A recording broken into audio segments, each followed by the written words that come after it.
तो आज हम बात करने वाले हैं ब्रेकअप के टॉपिक पे। नॉर्मली जो ब्रेकअप्स होते हैं वो तो काफ़ी सारे होते हैं। हम उस ब्रेकअप की पर्टिकुलरली बात कर रहे हैं जो कि आज के टाइम पे बहुत ज़्यादा कॉमन है, जो कि गर्लफ्रेंड और बॉयफ्रेंड के बीच में होता है, बहुत सारे रिलेशनशिप्स।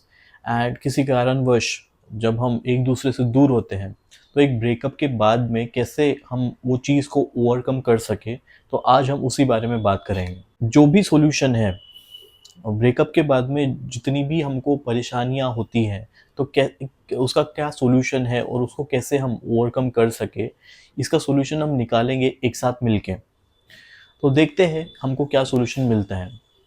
नॉर्मली आज के टाइम पे हर किसी के बहुत सारे गर्लफ्रेंड्स, बहुत सारे बॉयफ्रेंड्स होते हैं। आप बोल सकते हो because of media, because of जिस तरीक़ा का कंटेंट हम कंज़्यूम कर रहे हैं, उस वजह से चीज़ें काफ़ी ख़राब हो चुकी हैं। आज के टाइम पे अगर देखा जाए तो 1 या 2% ही ऐसे लोग होंगे जो जेन्युइन हैं, मतलब जेन्युइनली अपना रिलेशनशिप जिनको मेंटेन करना आता है या फिर वो मेंटेन कर रहे हैं। बाकी 98 to 99% normally they are like उनको उनको या तो क्लियर ही नहीं है, या तो फिर बस वो एक टाइम पास के लिए या फिर एक कुछ टाइम के लिए वो एक पार्टनर को देख रहे हैं या फिर रिलेशनशिप में आना चाहते हैं। तो अगर आप ऐसे इंसान हो जिनका अभी रिसेंटली ब्रेकअप हुआ है और आपको अभी समझ में नहीं आ रहा कि कैसे इसको ओवरकम किया जाए, तो हम मिल के कुछ इसका सॉल्यूशन निकालने का ट्राई करते हैं। तो अगर देखा जाए, फर्स्ट ऑफ ऑल, अगर आप कोई लड़की हो या फिर लड़के हो और अगर आपका रिसेंटली ब्रेकअप हो चुका है, तो पहले तो ट्राई करो जो एनर्जी जो अंदर जो भरा पड़ा है, वो एनर्जी किसी और जगह में डाइवर्ट करने के लिए, चाहे वो अपना काम हो या फिर स्टडी हो, कुछ भी हो सकता है। क्योंकि आप किसी पर्सन के साथ में फिजिकली और मेंटली कितने टाइम तक, एक पर्टिकुलर अमाउंट ऑफ टाइम तक लगे हुए थे और एकदम से वो पर्सन अभी आपके लाइफ में नहीं है, तो फिर आप आपके बायोलॉजिकली और आपको फिजिकली भी जो नीड लग रही है, उसमें भी आपको दिक्कत आ सकती है और दिक्कत आ रही होगी। तो इसका एक ही सॉल्यूशन है, या तो फिर अभी आप जो भी एनर्जी या फिर जो भी इमोशंस और जो फीलिंग्स आपके अंदर ट्रिगर हो रही है, वो अभी आप कन्वर्ट कर दो किसी और चीज़ में, किसी जो भी आपका गोल हो, जो भी आपका एम हो। दूसरा तरीका ये है, जो कि आपको भी पता होगा, या फिर बहुत सारे ऐसे तरीके हैं इस दुनिया के, जहाँ पे आप जैसे कि हमारे दोस्त लोग बोलते हैं, छोटा-छोटा लगा लो, सिगरेट, जुआ, जो भी कुछ है खेलना है, जिसकी वजह से माइंड डाइवर्ट हो सके। जो भी ये सब टेम्परेरी चीज़ें हैं, या फिर उसमें इंडल हो जाओ, तो ये कुछ बेटर आइडिया तो है नहीं। तीसरा एक तरीका है, और वो है कि हम जो प्रॉब्लम है, जो रूट कॉज़ ऑफ प्रॉब्लम है, डायरेक्टली उसके रूट में जाकर ही उसको ख़त्म कर दें परमानेंटली। बट इसके लिए आपको एक ऐसा माइंड होना, थोड़ा-सा स्टेबल माइंड होना, थोड़ा-सा पेशेंसफुल और थोड़ा-सा मतलब आप बैठ सको, टिक के देख सको, ऐसा थोड़ा-सा माइंड होना। बाकी जो 2 सॉल्यूशंस हैं वो कभी ना कभी आपने सुने ही होंगे। फर्स्ट इज़ कि आप या तो किसी चीज़ में इंडल हो जाओ, ओके, या तो फिर उसको विद टाइम होने दो। जो भी जैसे-जैसे टाइम बीतता जाएगा, आप रिकवर करते रहोगे। आप रिकवर करोगे और अच्छे से खासे रिकवर करोगे। और रिसेंटली अगर ये सब चीज़ें हुई है और आप परेशान हो, तो मेरे हिसाब से ज़रूरी नहीं है कि आप भी फ़ॉलो करो। आपको टिक कर बैठना चाहिए और ये समझना चाहिए कि ये प्रॉब्लम क्यों आ रही है, किस वजह से आ रही है। क्योंकि हर बार जभी भी आप नेक्स्ट टाइम भी रिलेशनशिप में जाओगे किसी के साथ में, वहाँ पे भी ऐसा कुछ हो गया, ब्रेकअप वगैरह या जो भी कुछ है, स्टिल ये प्रॉब्लम आएँगी ही आएँगी आपको, और हर बार आप हर्ट ही होते रहोगे, अगर वो पार्टनर अच्छा नहीं निकला तो। ओके, तो इसका क्या सॉल्यूशन है फिर? हम इसको कैसे ओवरकम कर सकें? पहला तो है विद टाइम आप उसको छोड़ दो। लाइक अगर आपका ब्रेकअप हो चुका है तो फिर उस चीज़ को टाइम दो, या तो फिर लोग बहुत सारे रिबाउंड करते हैं, लाइक दूसरे पार्टनर्स के साथ इंडल्ज हो जाते हैं पहले को भुलाने के लिए। वो भी अगर आपको उस तरीका सही लगता है और उससे आपको हेल्प मिलती है तो ठीक है, पर ये सब जितने भी तरीके हैं, ये सब टेम्परेरी तरीके हैं। तो अगर आपको कोई परमानेंट सॉल्यूशन चाहिए, जो कि बहुत रेयर लोगों को चाहिए। अदरवाइज इतने एफर्ट्स लगेंगे वो परमानेंट सोल्यूशन में, तो इतने एफर्ट्स किसी को डालने नहीं रहते हैं। तो अगर आपको परमानेंट सोल्यूशन चाहिए तो एक परमानेंट सोल्यूशन हम निकाल के देख सकते हैं। देखिए कैसा होता है ना, इन रिलेशनशिप में मोस्टली दो लोगों का रहता है, चाहे वो बिजनेस का ट्रांसैक्शन हो या फिर रिलेशनशिप हो या फिर मैरिज हो। अगर दोनों भी अपनी अपनी रिस्पॉन्सिबिलिटी लेते हैं खुद से, तो ही जाके कोई रिलेशनशिप टिक सकता है। या तो फिर अगर आप अपनी रिलेशनशिप में ऐसे हो जहाँ पे आप 80% 90% दे रहे हो और आगे वाला सिर्फ 10% दे रहा है, तो जो पहिए है रिलेशनशिप के वो डगमगा जाएंगे, तो इससे कुछ बेनिफिट होता नहीं है। तो नॉर्मली ये डिपेंड करता है दोनों इंडिविजुअल पे वो कि इसको कैसे टिकाना है। ओके, तो ये एक के बोलने से या फिर एक के कहने से नहीं हो सकता है, और बहुत सारी चीज़ें रहती है। तो ये समझना खुद से, और अगर आगे वाला समझा रहा है तो वो भी आप किस वे में ले रहे हो उस चीज़ को वो भी समझना आज के टाइम पे बहुत डिफिकल्ट है, क्योंकि आगे वाला मोस्ट ऑफ द टाइम इसी वे में रहता है। अगर आप किसी को बोलो, आपके पार्टनर को बोलो कि ऐसा ऐसा क्यों कर रहे हो, या फिर ऐसा क्यों बिहेव कर रहे हो, जब आप सिंगल थे तब तक ये ठीक था, पर अभी आप रिलेशनशिप में हो, मेरे साथ में हो, और आप अभी भी वही हरकतें कर रहे हो जो आप सिंगल रह के करते थे। और आगे वाला अगर इसको इस वे में ले कि तुम कौन होते हो मुझे ये बताने वाले, तुम क्यों मुझ पर रिस्ट्रिक्शन डाल रहे हो, तो यहाँ पे गड़बड़ चालू हो जाती है। ये सब जो चीज़ें रहती है मोस्टली ये खुद से समझने आने वाली चीज़ें होती है। तो आपको खुद से समझ में आना चाहिए कि अगर मैं ये चीज़ें करूँगा, ये बॉर्डर्स है, ये लाइंस है, ये मैंने क्रॉस नहीं करनी चाहिए। अगर मैं ये क्रॉस करता हूँ तो मेरे पार्टनर को शायद से इस वजह से हर्ट हो सकता है, तो मैं ये ना करूँ। ना कि उसके बोलने पे, ठीक है, कभी कभार बोल दिया आगे वाले ने, it's okay, but most of the time आपको खुद की रिस्पॉन्सिबिलिटी खुद को ही लेनी पड़ेगी, दोनों इंडिविजुअल को, to maintain that relationship. Okay, तो इसी अगर आप ऐसा करते हो तो जाके आपका रिलेशनशिप टिकेगा। मोस्टली ये वजह, मतलब ऐसा कोई करता नहीं है, कोई रिलेशनशिप का रिस्पॉन्सिबिलिटी लेता नहीं है, जो कि 50-50% होता है दोनों को लेने का, तो कोई लेता नहीं है। इस वजह से आज के टाइम पे बहुत सारे रिलेशनशिप्स फेल हो रहे हैं। और ऐड ऑन करने के लिए उसमें सोशल मीडिया तो है ही, किस तरीके की मूवीज़, किस तरीके की वेब सीरीज़, किस तरीके का कंटेंट आता है आपको सब पता है।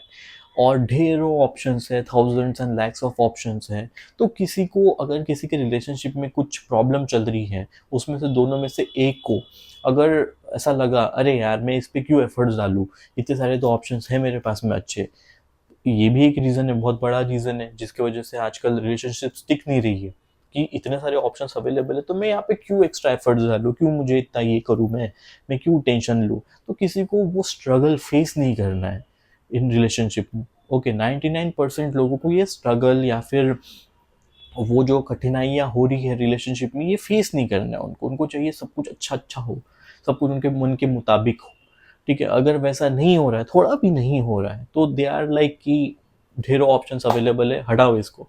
और आप किसी को रोक नहीं सकते हो, जिसको जाना है वो चल ही जाएगा। फिर आप आपका सर पटक लो, आप अपना 90% दे दो, 100% दे दो वो पर्सन के लिए। बट अगर किसी का मन उठ चुका है आपसे, जो कि आपके साथ में बहुत समय से था रिलेशनशिप में, ओके, बहुत समय हो गया, इनिशियली तो पता नहीं रहता है, इनिशियली सब अच्छा अच्छा लगता है, बट कुछ साल हो गए, सालों के बाद में कुछ पर्सन चेंज हो गए, अभी वो उनको वैसा फील नहीं होता है कुछ टाइम के बाद में, तो आप अपने पार्टनर को होल्ड करके नहीं रख सकते। ओके, अगर उनका अभी मन उठ चुका है तो उठ चुका है, उसमें आप किसी को बॉन्डेज में रख के नहीं रख सकते। तो अभी एक ही तरीका है, अभी तो आपका ब्रेकअप समझ लीजिए हो गया है, तो अभी इसको ओवरकम कैसे किया जाए। तो हमने पहले जो सोल्यूशन देखा वो था विद टाइम होने दो उसको, जैसे जैसे टाइम बीतेगा वैसे वैसे आप भूल जाओगे। दूसरा है बहुत सारी चीज़ों में इंडल्ज हो जाओ, बहुत सारे प्लीजर्स है, बहुत सारी चीज़ें हैं, दो पैक लगा दो, कुछ भी कर लो, ठीक है, ये सब चीज़ें टेम्प्रेरी है, हर बार यही होता रहेगा आपका ब्रेकअप, और हर बार आप इसी चीज़ों में इंडल्ज होते रहोगे जो कि सही नहीं है। तीसरा तरीका है एक परमानेंट सोल्यूशन है, बट उसके लिए थोड़ा सा आपका माइंड स्टेबल होना चाहिए, थोड़ा सा आप में पेशेंस होना चाहिए। वैसे मैं बता तो देता हूँ आपको, अगर आपको ठीक लगे कभी ट्राई करना रहा तो कर लेना। उसके लिए आपको ये जानना पड़ेगा, आप as a person, as a human being, okay, आप एक ह्यूमन बींग हो और आप एक कैरेक्टर्स प्ले कर रहे हो। कैरेक्टर मीन टू से जब आप जॉब पे जाते हो या फिर जब आप कॉलेज में या फिर स्कूल में जाते हो, तब आप क्या हो, तब आप एक स्टूडेंट हो, तब आप एक स्टूडेंट का कैरेक्टर प्ले कर रहे हो। मतलब एक ह्यूमन बीइंग स्कूल में जाने के बाद में एक स्टूडेंट रहता है, या फिर ऑफिस में जाने के बाद में एक एम्प्लॉई रहता है, जो कि घर पे आने के बाद में या फिर अपने फ्रेंड लोगों के साथ में वहाँ पे दोस्त रहता है। अपने पेरेंट्स के लिए बेटा या बेटी रहती है, और एक पार्टनर के लिए जो कि आप रिलेशनशिप में, उसके लिए एक बॉयफ्रेंड रहता है। तो जब ब्रेकअप होता है तो वो जो कैरेक्टर है वो मर जाता है। मर जाता है इन द सेंस, अभी वो ब्रेकअप होने के बाद में वो बॉयफ्रेंड नहीं रहा या फिर गर्लफ्रेंड नहीं रही वो पर्टिकुलर पर्सन की। तो अगर आप इस तरीके से देखते हो कि मैं तो इंसान हूँ, बट जो कैरेक्टर मैं प्ले कर रहा था, जैसा मूवी में होता है कैरेक्टर मर जाता है, तो अभी मैं वो इंसान नहीं हूँ, मतलब वो कैरेक्टर मर चुका है। ठीक है, तो अभी आपको हर्ट हो रहा है, अभी आपको बहुत सारी फीलिंग्स वो ट्रिगर हो रही है, मेंटली इमोशनली आपको चीटेड फील हो रहा है। तो इसका सही तरीका रिवेंज वगैरह कुछ नहीं है। या तो आप में जो एनर्जी अभी आ रही है या फिर जो भी फीलिंग्स, जो भी सेंसेशंस आ रही है, उसको आप किसी और जगह, प्रोडक्टिव जगह पे लगाओ, वो बेटर रहेगा। या तो फिर आप इसको एज इट इज़ देखना थोड़ा ट्राई करो कि वो कैरेक्टर था, वो चले गया। और इसके एक स्टेप आगे अगर हम जाते हैं, अगर आपको समझ में आए तो, वैसे तो आई डोंट नो आपको समझ में आएगा या नहीं आएगा, बट आप स्टिल सुन लो, कभी ना कभी शायद से समझ में आ जाएगा। जो भी बॉडी में हो रहा है आपके, ओके, जो अभी आपको बहुत हर्ट फील हो रहा है, कल ही आपका ब्रेकअप हुआ और बहुत सारे ट्रोमाज, केमिकल रिएक्शन चल रहे हैं बॉडी में, उसको एज इट इज़ देखो। वो आएंगे और अपने हिसाब से ही जाएंगे। जब भी आपके दिमाग में वो थॉट चलेगा, बहुत सारे तरह तरह के सेंसेशंस, बहुत सारा हीट, बहुत सारा एंगर आएगा आपके पूरे बॉडी में। तो उसको देखना है कि देखना है, मतलब सिर्फ पता लग जाए कि अभी ना मुझे गुस्सा फील हो रहा है, अभी ना मुझे चीटेड फील हो रहा है, और एकदम से सेंसेशंस आएंगी आपके बॉडी में तरह तरह की। तो ये जो जितनी भी सेंसेशंस थी, इसको पास होने देना, उसके ऊपर रिएक्ट नहीं करना। ठीक है, पास होने देना। वो ऑटोमेटिक आएंगी, जब भी आपको याद आएंगी वो पर्सन की, और ऑटोमेटिक जाएंगी। ठीक है, कितने भी लेवल के इमोशंस, कितने भी लेवल के सेंसेशंस आ सकते हैं बॉडी में। ओके, बिकॉज आप वो थॉट सोच रहे हो उस पर्टिकुलर पर्सन के बारे में, और रिसेंटली आपका ब्रेकअप हुआ है, तो बहुत सारे एन नंबर ऑफ थॉट्स आएंगे आपके दिमाग में। ठीक है, तो इसको ना एज इट इज देखना, वो, और कुछ रिएक्ट नहीं करना, ट्राई टू नॉट रिएक्ट। ठीक है, देखना, चले जा, तो वो अपने आप ही आते हैं, अपने आप ही चले जाएंगे। धीरे धीरे आप देखोगे कि आपको फर्क पड़ना बंद हो गया। वो सेंसेशंस, वो थॉट्स, वो सब आएंगे, पर ना वो अभी आप इतने पावरफुल नहीं रहेंगे जितने वो पहले पावरफुल थे, और अभी इतना आपको फर्क नहीं पड़ेगा। और ये जब आप 3-4 दिन, 4-5 दिन या एक हफ्ता ऐसे देखते रहोगे कि कौन सी सेंसेशंस आ रही है, बस पता लग जाए कि अभी ना मेरे को बहुत गुस्सा फील हो रहा है, बिकॉज ना मैं वैसा सोच रहा हूँ। डोंट रिएक्ट, कुछ नहीं, वो आएंगे अपने हिसाब से, अपने हिसाब से ही जाएंगे। और याद रखना, ये जो थॉट है ये स्पॉन्टेनियस होते हैं, ये आप प्रोड्यूस नहीं कर रहे हो। 99% जो थॉट्स आ रहे हैं वो अपने आप आ रहे हैं, बिकॉज मेमोरी पड़ी है दिमाग में उस पर्टिकुलर पर्सन की, या फिर जो भी आपसे रिलेटेड है उस सब चीज़ की। तो ये ऑटोमेटिक ही, स्पॉन्टेनियसली ही आते हैं, अपने आप ही जाते हैं। जैसे ही थॉट आता है, उससे रिलेटेड सेंसेशंस, इमोशन ट्रिगर होते हैं पूरे बॉडी में, केमिकल लोचा हो जाता है पूरे बॉडी में। तो वो अपने आप ही आए हैं, अपने आप ही जाएंगे। आपका काम है रिएक्ट नहीं करने का। ट्राई करना, रिएक्शन हो गया तो हो गया, नॉट एन इशू। बट धीरे धीरे आपको ये ऐसी आदत लग जाएगी। उससे होगा क्या कि विथ टाइम, ओके, आपको ना वो सेंसेशन भी आ गई, आपको वो थॉट भी आ गई, पर अभी आपको इतना फर्क नहीं पड़ेगा। अब इससे होगा ये कि जब भी ये आप इम्प्लाई कर सकते हो हर किसी जगह पे, जिसी भी चीज़ से आपको अच्छा फील होता है या फिर बुरा फील होता है, सीधा देख लेना। कोई भी सेंसेशंस आ रहे हैं, मतलब जो भी चल रहा है अंदर, वो तो आपको ऑब्वियसली पता चलेगा।